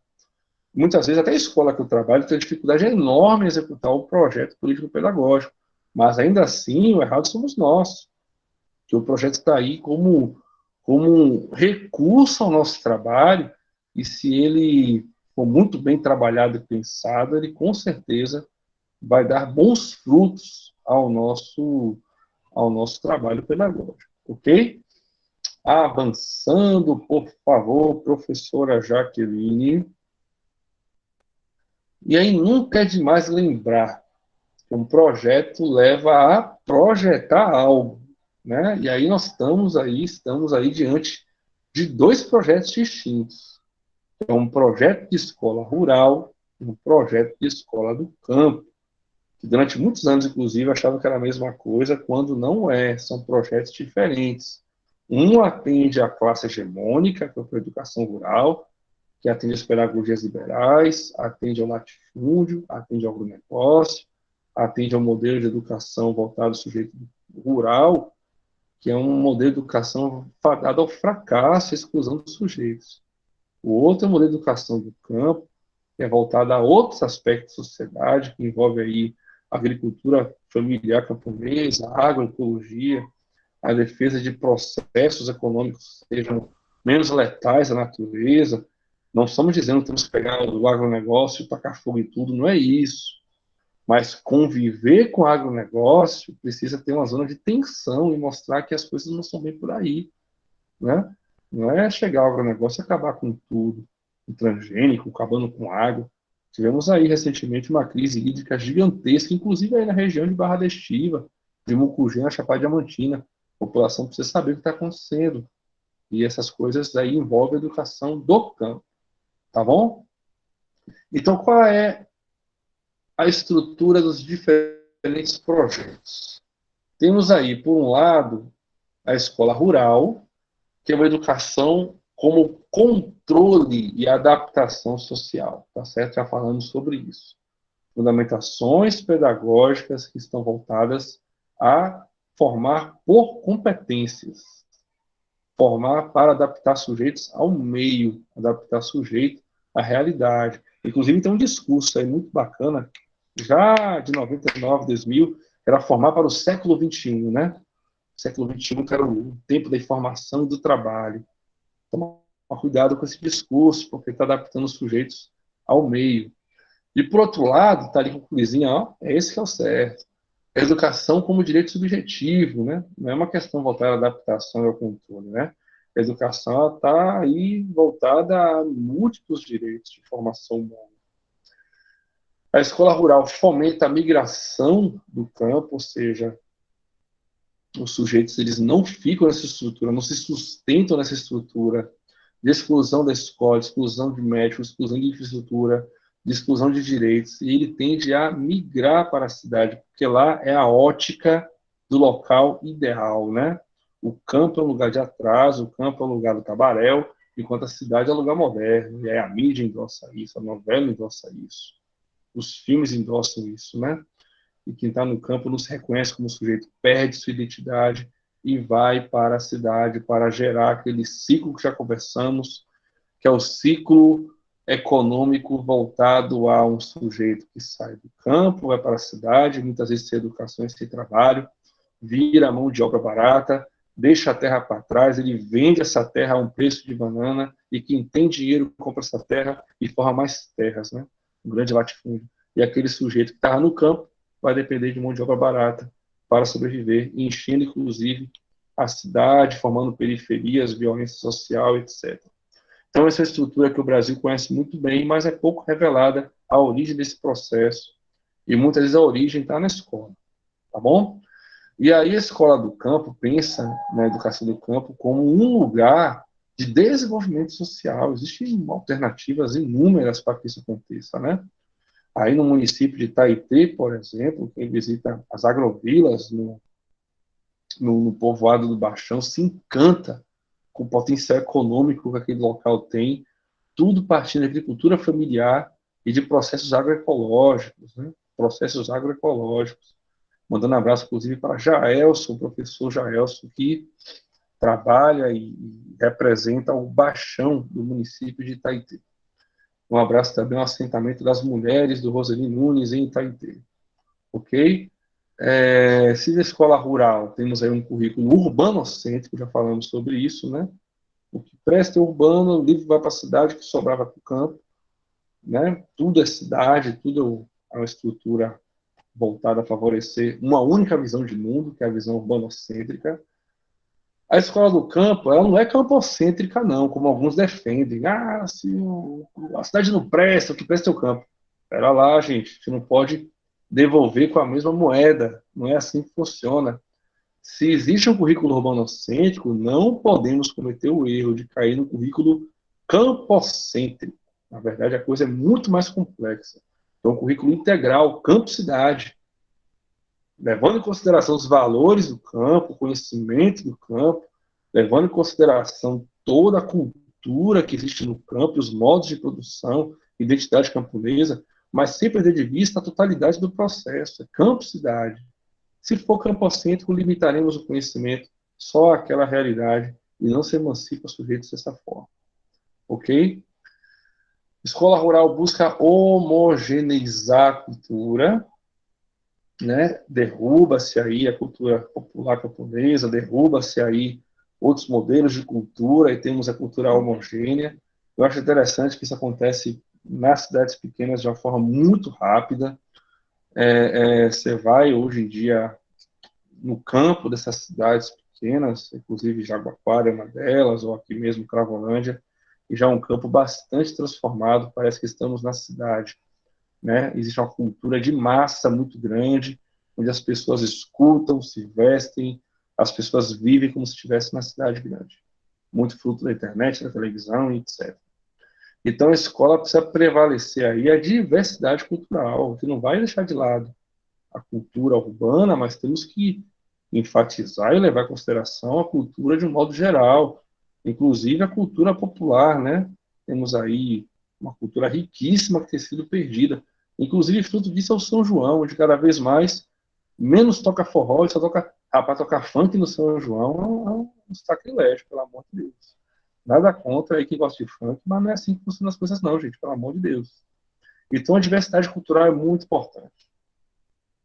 E a escola rural, ela é vista como uma política compensatória. Ah, no campo não tem nada, bota lá uma escolinha, umas carteirinhas, vamos ensinar de primeira a quarta série. No passado era assim, né? Vamos ensinar só a aprender a ler e escrever. Era uma política compensatória. Até hoje, o Brasil, a Bahia, inclusive, ainda tem essa visão de escola do campo, né?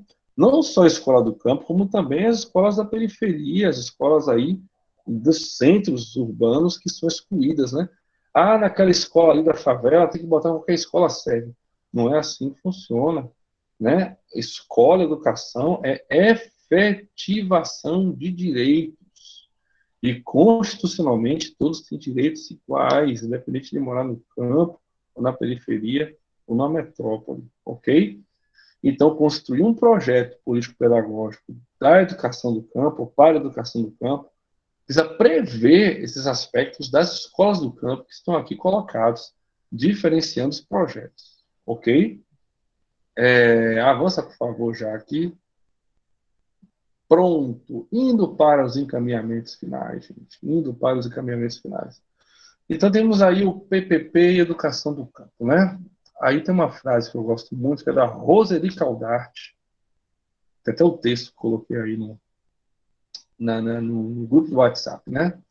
Aí eu peguei um fragmento, né? Para tanto, cabe a nós assumirmos, enquanto educadoras e educadores, o desafio de pensar e, mais ainda, fazer a escola que queremos. Não podemos esperar a escola do campo cair do céu, a educação do campo cair do céu. Existe aí o arcabouço teórico, existe aí o arcabouço legal, e existe o instrumento que é o projeto político-pedagógico. Cabe a nós pensar essa escola e fazer essa escola, né? Do contrário, ela não avança. E aí o PPP precisa ser um projeto de vida para os estudantes, né? Não é só um projeto de escola, é um projeto de vida. Aquela criança que está na sala de aula, aquele adulto que está na EJA, aquele adolescente que está no ensino médio ou no Fundamental 2, quando a gente entra na escola e depara com esses sujeitos, a gente tem que entender que ali está em jogo projetos de vida, né? Projetos de vida. E a educação do campo defende um projeto mais justo para a educação, não um projeto desigual. Então, o projeto político-pedagógico é muito mais do que só um aspecto burocrático da escola. Não, vamos fazer aqui plano de ação, fulano faz isso, fulano faz isso, mas é pensar em um projeto de vida para aqueles sujeitos que estão ali fazendo uso daquele espaço, ok? Essa é, na verdade, a grande essência do projeto político-pedagógico. Passa, por favor, já aqui, por favor. E aí nós temos a conclusão. A conclusão, né? Existem caminhos legais para a construção do projeto de educação do campo. Contudo, os caminhos esbarram na invisibilidade da modalidade de educação do campo. Não só da modalidade de educação do campo, há invisibilidade, como também das próprias escolas do campo. Olha a política passando, ó. O dia todo assim, gente, mas vai passar, com certeza. Não só a invisibilidade do currículo da educação do campo, mas a invisibilidade das próprias escolas do campo. Parece que as escolas não existem. A cidade tem escolas urbanas, escolas do campo, escolas multisseriadas. Existe uma invisibilidade dessas escolas multisseriadas, né? Isso não pode vir a acontecer. Apesar de existir os caminhos que levam à construção dessa escola, ainda esbarramos nesse processo de minimização das modalidades, inclusive a educação do campo. Então, romper com o modelo de educação rural perpassa pela apropriação dos instrumentos que compõem o projeto político-pedagógico em diálogos com o projeto contra-hegemônico de currículo, em busca da consolidação da educação do campo, ok? Romper com a estrutura hegemônica e caminhando num modelo de contra-hegemonia para construir uma educação do campo a partir do projeto político-pedagógico. trata-se de um projeto possível, legal e verdadeiramente comprometido com a emancipação humana, para além da adaptação social marcada pelos acirramentos das desigualdades. Ok? Então, concluímos aí apontando que é perfeitamente possível e execuível construir uma educação do campo a partir do projeto político-pedagógico. Ainda assim, há desafios que, inclusive, perpassam pela visão hegemônica, que imprime um outro ritmo de trabalho. E aí ficamos mais atentos a cartilhas, a projetos, a programas, a currículos em ação. Aí nos perguntamos assim, e aí a educação do campo, como é que a gente faz? É preciso parar, pensar, planejar, juntar com aqueles que têm essa vontade, transformar isso em política pública e avançar para a consolidação de um currículo para a educação do campo, seja na escola urbana, seja na escola rural, seja na escola de ensino médio, inclusive. Isso é um projeto perfeitamente execuível, porque a LDB permite isso. Ok? Pronto, Jaqueline, pode passar, por favor.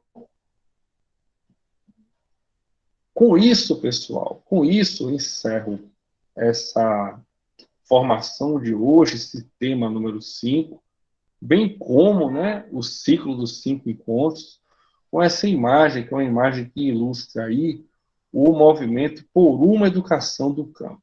Movimento esse que preza por um outro modelo de sociedade, preza por um outro modelo de educação e parte de princípios clássicos da educação. Nada foi inventado, tudo foi resgatado, inclusive, fruto de lutas históricas, de modo a oferecer uma alternativa à educação pública, ok? Não é a dona da verdade, mas se propõe a caminhar por caminhos outros que não sejam dessa educação que a cada dia mais estamos vendo um processo de acirramento de desigualdade, de queda de qualidade, inclusive, e muitas vezes voltadas a resultados externos, onde, contraditoriamente, o IDEB sobe e a qualidade cai. Isso é uma coisa que é ilustrado nos resultados do IDEB e nos resultados do PISA. Curiosamente, o Brasil sobe no IDEB e cai no PISA. Então, são coisas que, de fato, precisamos ter uma reflexão muito mais apurada para entender os processos que há por trás dos modelos de educação.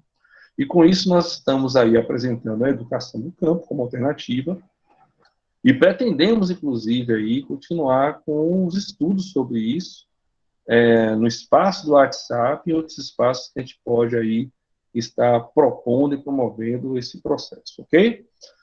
Ficam as perguntas, ficam as colocações, fiquem à vontade, tá, gente? Estamos aqui para tentar dirimir dúvidas. Dirimir dúvidas, ok? Jaqueline disse que não quer falar. Ô, Jaque, fala aí, Jaque, pra gente. Tem alguma pergunta aí, Jaque, no, no chat? Boa noite, pessoal. Por favor.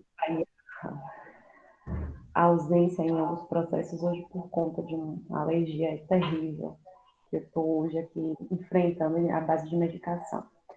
Mas, respondendo aí a pergunta do professor Marcos, até então eu não vi nenhum questionamento no chat, né? A não ser aqui parabenizações, né? Complementação na fala que traga, reafirmação do que está sendo dialogado. E no mais, eu não me atentei a nenhuma pergunta, né? Caso alguém queira retificar aí algum tipo de pergunta, fique à vontade, coloque aí no chat que eu vou ler. Mas até então eu não encontrei nenhum tipo de pergunta, tá certo? Pronto, Jaque. Jaque tá dodói, mas ela vai ficar boa daqui a pouco. Jaque, um grande beijo. Você foi uma colaboradora. Foi não, né? É uma colaboradora sensacional. E essa formação jamais aconteceria sem a sua participação aqui, tá certo? Jaqueline, que inclusive me ajudou muito, viu, gente? Em muitos aspectos dessa formação, em conceitos, em trabalhos aqui de estar compreendendo categorias de análise. Jaqueline, um grande beijo para você. Você foi fundamental nesse processo, ok? Apareceu um pouquinho aqui hoje, subiu, desceu, ficou suspense aí. Quem quiser conhecer Jaque, vai no meu perfil do Facebook, que tem fotos nossas lá, ok? Professora Vilmaci, que está aqui presente, gostaria de fazer uma fala de contemplação desse momento. Estamos fechando esse ciclo aí de 5 encontros. Faz uma fala aí para nós, professora Vilmaci, que sempre tem colocações muito eloquentes. Fique à vontade, viu, Pro? É contigo o espaço. Oi, professor Marcos. Boa noite a todos presentes. Nosso momento agora é somente de agradecimento. Nosso coração se regozija de alegria pela oportunidade que tivemos nesses 5 encontros de formação em educação no campo. E, como eu escrevi aí no chat, nós agradecemos a você, professor Marcos, nosso mestre, né? Nosso mestre em educação do campo e nosso mestre em tanta precisão nas suas falas, nas suas considerações, e como você contribuiu nessas noites de terças-feiras, quando você disponibilizou do seu tempo para estar conosco. E, como temos dito em outros momentos, essa pandemia nos fez aproximar uns dos outros, mesmo estando longe, né? Através desses recursos de sala virtual, de transmissão online. E nós agradecemos, em nome da Escola Estadual Rural Taylor Egídio, nas pessoas do professor Brito e da professora Dani, nós agradecemos muito a você por você ter essa iniciativa, essa disponibilidade de estar conosco nesse tempo e nessa formação. Muito proveitosa. Muito obrigada mesmo. E a parceria continua, tá bem? Pronto. Eu agradeço demais a Escola Estadual Rural Taylor Egídio, que eu tenho um profundo carinho e consideração por essa unidade escolar. Os professores e professoras fazem um trabalho extremamente honrado nessa instituição. Vou dar um abraço ao professor Brito, a minha nobre amiga Dani, que está aqui presente também. Sinta-se à vontade de fazer uma fala, fique à vontade, o espaço também é seu.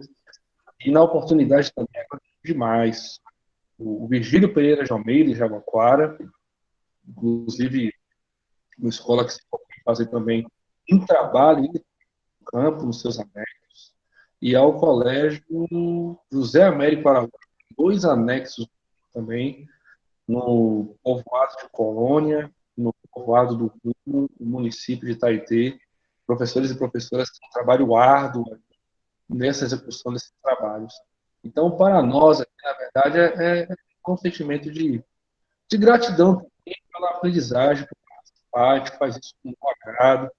A pandemia tem coisas muito ruins, mas ao mesmo tempo que nós aprendêssemos, né, a diminuir espaço no celular, uma conexão caseira de internet. Estamos aqui, eu e Jaqueline, fazendo esse trabalho com muita tranquilidade, muita tranquilidade. Para nós é uma aprendizagem muito grande. E agradeço muito pela sinergia, pessoal. Você tem mais de 100 pessoas que vão participar. Amanhã me proponho voltar aqui nesse espaço de formação para atender aqueles colegas, amigos e amigas que não puderam entrar hoje. A gente faz isso com o maior prazer, ok? Núbia quer falar, se quiser falar, fica à vontade. Podem colocar à vontade, tá bom? Oi. Oi, boa noite. Ô, Núbia, boa noite. Saudações a todos os colegas presentes. Assim, assim como a colega também, né, já se manifestou, já falou dessa oportunidade, né, que a gente está tendo de ampliar, né, os nossos conhecimentos sobre essa modalidade, né, a qual eu me identifico e sou apaixonada por ela, porque eu faço parte desse contexto, eu sou fruto, né, dessa educação do campo que, embora, né, quando a gente estava aí nos nossos processos iniciais, né, escolar, ainda não era muito discutido, mas a gente compreende que nós somos fruto dessa educação, né, que durante muitos anos foi invisibilizada por conta das características nossas enquanto sujeito deste lugar, né. Então, a gente sabe que a nossa história, né, a nossa história de Brasil, ela invisibilizou, né, nós enquanto sujeitos de direito durante muito tempo. E aí esses processos formativos, essas oportunidades que a gente foi tendo de participar, né, de reescrever a nossa história nos trouxe até aqui. Aí, ao longo desse processo de formação e também de outros, a gente pôde compreender quantos, né, companheiros e companheiras, né, deram o seu sangue, o seu tempo, a sua vida por esse projeto de educação. E aqui estamos nós, né, frutos desse processo e com a tarefa de dar continuidade. E aí, Marcos, te encontrar nessa caminhada, para mim, assim, um prazer muito grande, porque a gente compreende que não é todo mundo que se disponibiliza, né, a estar fazendo esse trabalho. A gente tem encontrado colegas, assim, que eu sempre tenho dito, né, como é bom encontrar pessoas que têm esse desejo de ver a gente crescer, né, nesse processo, né, de aprendizagem, de ver a gente aí multiplicar, né, os nossos conhecimentos. Então, assim, eu creio também que tem muitos colegas aqui, professores de Laje, né, que têm construído também a história da educação aqui no município de Laje também está nesse processo de formação, né. Esse movimento curriculante, ele nos possibilitou continuar caminhando, né.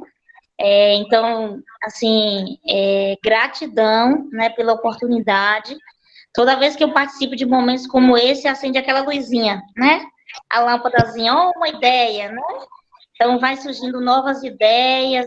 Essa formação possibilita, assim, outras formações para a gente. A gente já começa a pensar, né, a partir do diálogo que é feito.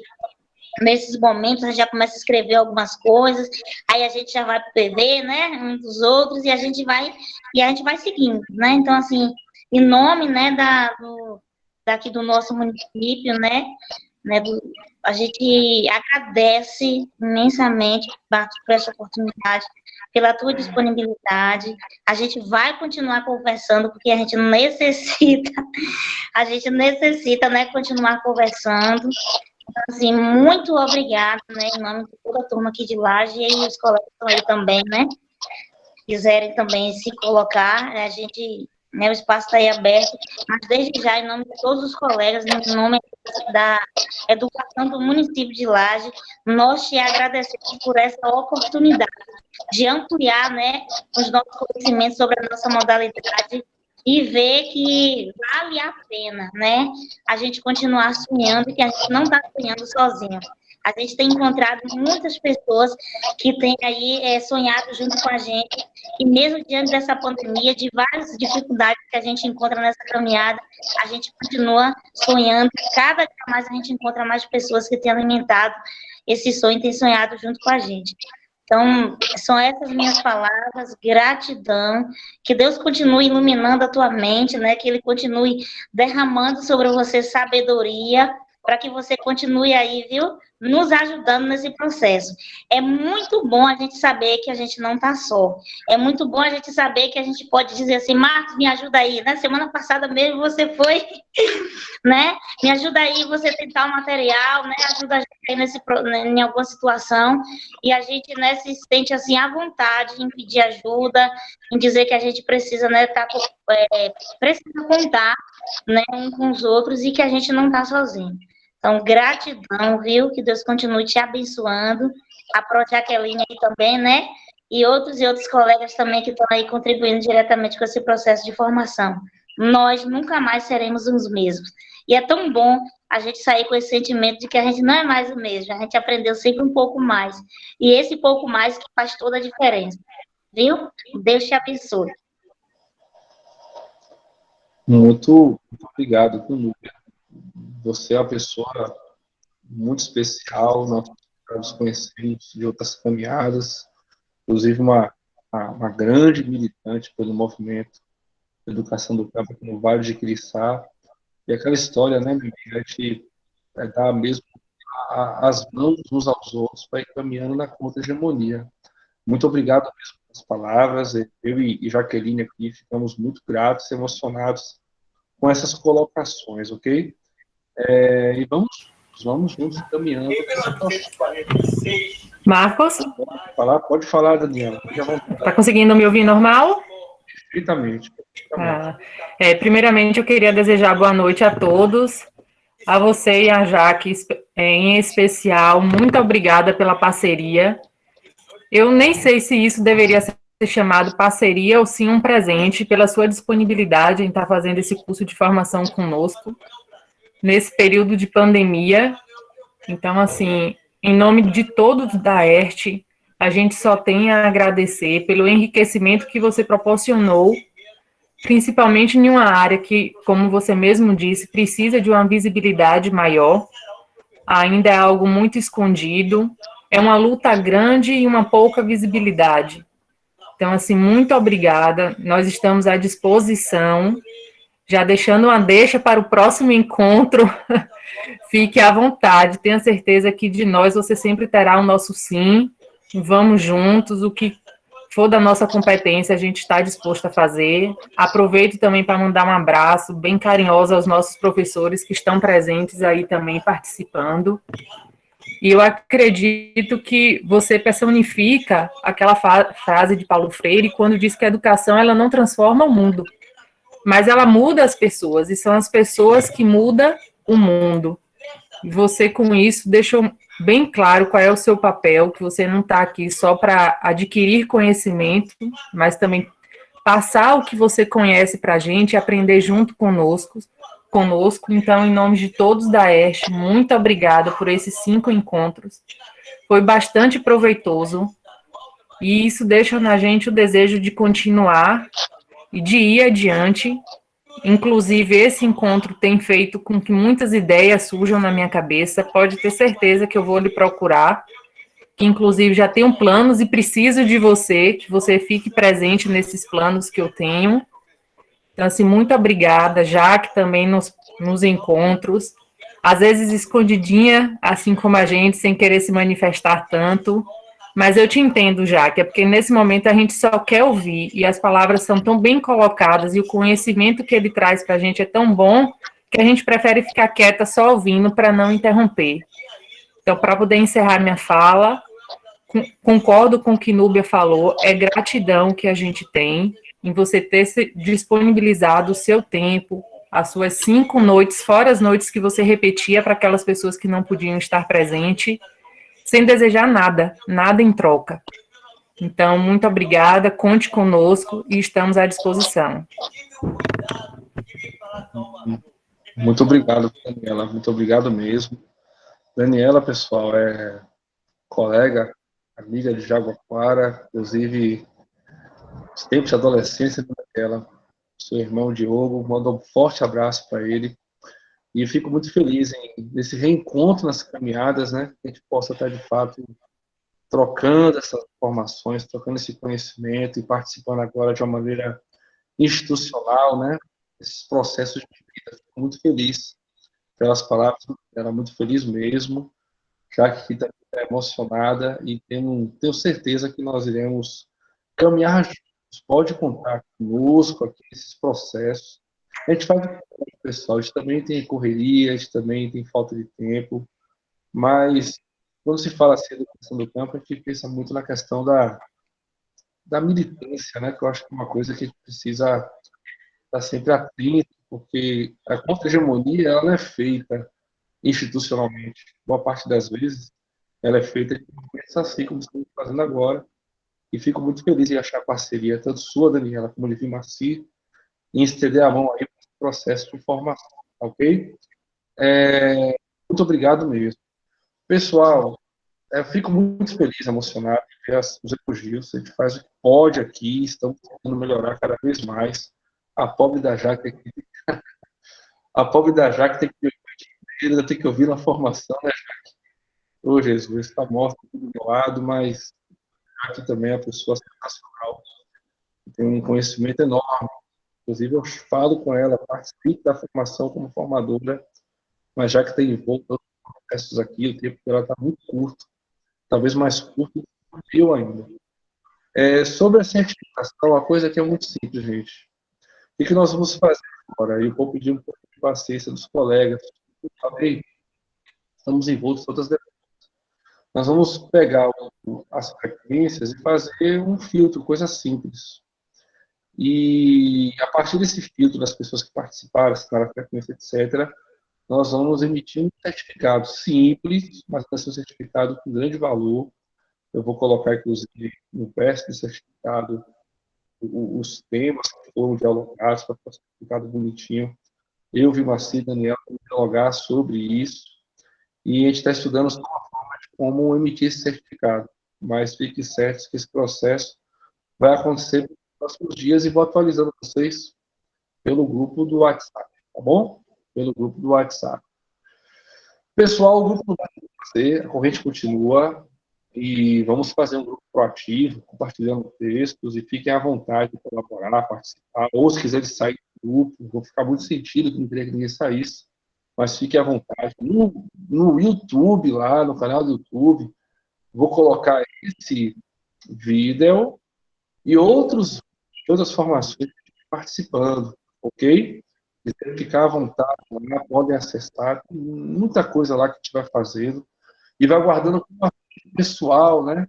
A gente tem filha, no futuro ela pode ter acesso, tem mais filhos, pode ter acesso também no futuro, esse acerto, que é muito importante registrar as partes da nossa estudo. Não é isso?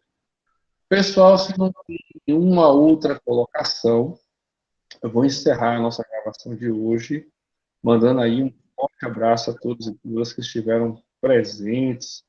Grande abraço aí, Antônio Matheus, de Itaitê, viu? Você é um cara retado mesmo, com sociologia, que tem aí na educação do campo a sua essência, mesmo sem saber, viu, Antônio Matheus? Está na sua essência, mesmo você ainda não estando sendo escopiando agora, você já tinha isso na sua essência e não sabia. Então, vou me despedir de todos e todas, dando um forte abraço a todos que estão presentes aí, que estão militando, labutando aí às terças-feiras à noite, dedicando esse tempo. Temos aí de 100, 150 pessoas por encontro. Infelizmente, as configurações não têm permitido mais um encontro com cento e tantas pessoas, mas eu faço questão de retomar essa formação para aqueles que não estiveram presentes, ok? Então, fica aqui um grande abraço, um grande beijo da minha parte, da parte de Jaqueline Reis de Andrade, minha companheira que está aqui do meu lado, fazendo com que essa formação possa acontecer. Valeu? Abraço, pessoal. Vamos ter contato no chat, ok? Chat não, no WhatsApp, ok? Rosimar, um grande abraço também, minha nova amiga de Itaitê, que trabalha, inclusive, em duas regiões. Eu trabalho em Itaitê e trabalho em Ibiquara. Um grande desafio, inclusive, ao trabalho pela professora. Valeu, um grande abraço, pessoal. Encerrando a gravação de hoje. Até a próxima, lá no grupo do WhatsApp, ou encontro que possa vir a acontecer a partir de então. Abração, pessoal.